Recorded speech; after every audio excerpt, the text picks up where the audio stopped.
एक दफा सोचा कि उसको कहूं सिर्फ, बेटा वहां खड़े होना, ये जरा टी शर्ट कमर से ऊपर करना। आपको नजर आती उसकी बैंगन के रंग की नीलो नील कमर।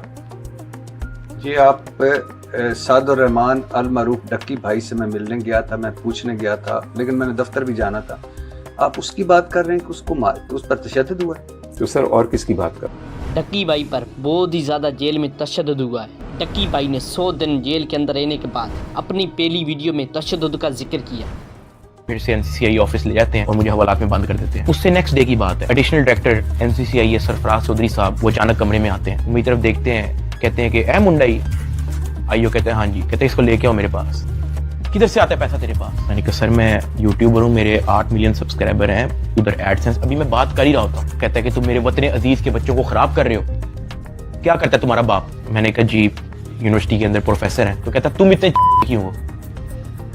मैं चुप रहता हूँ। वो चीख के बोलते, कहता बोल। मैंने कहा जी सर मैं सिर्फ वीडियोस बनाता हूँ, मैं यूट्यूबर हूँ। माँ बहन की गालियाँ वो देता रहता है। उसने मेरे मुंह पे बहुत जोर का थप्पड़ लगाया। मैं बिल्कुल चुप होकर ऐसे मुंह नीचे करके खड़ा हो गया। तो कहता मुंह ते कर, मुंह ते कर। अभी मैंने मुंह पर किया नहीं था। वो जोर से चीख के कहता मुंह ते कर। अभी मैंने मुंह पर किया ही था, उसने मुझे दूसरा थप्पड़ लगाया। वो मारी गया जब तक उसका दिल नहीं भरा। कहता हाथ ऊपर कर। मैंने अपना हाथ ऊपर कर लिया। वो घर में एक वीडियो कॉल लगाता है जो एक बच्चा रिसीव करता है, जिसकी एस्टिमेटेड तकरीबन एज होगी 7 साल। एक हाथ में सिगरेट होती है। वो उस बच्चे से पूछता है कि डक्की भाई को जानते हो? वो बच्चा कहता है जी।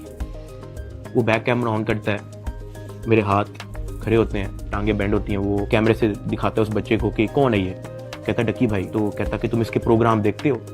कहता जी। वो पीछे जो प्राइवेट मुलाजिम खड़ा होता है वो बहुत जोर का पीछे थप्पड़ मारता है। सरफराज चौधरी साहब उस 7 साल के बच्चे को कहते हैं ये देखो इसके साथ क्या हो रहा है, आप देखोगे तुम इसका प्रोग्राम? कहता नहीं। चलो फटाफट इसको गालियां दो। थप्पड़ वो मारी जा रहा होता है पीछे।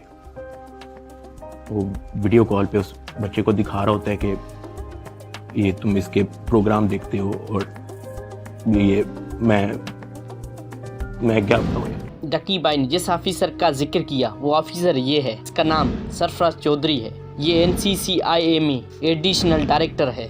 डक्की भाई को 16 अगस्त की रात को लाहौर के एयरपोर्ट अल्लामा इकबाल इंटरनेशनल पर गिरफ्तार किया गया था। इस इदारे ने कहा कि डक्की भाई ने जुए की ऐप को प्रमोट किया है। सरफराज चौधरी पाकिस्तान के यूट्यूबर के हवाले से क्या माइंडसेट रखते हैं? ये कि कुछ अर्से पहले सरफराज चौधरी का एक इंटरव्यू भी सामने आया था जिसमें उनका पाकिस्तान के यूट्यूबर्स और इन्फ्लुएंसर्स के खिलाफ मनफी और नफरत अंगेज माइंडसेट सामने आया था।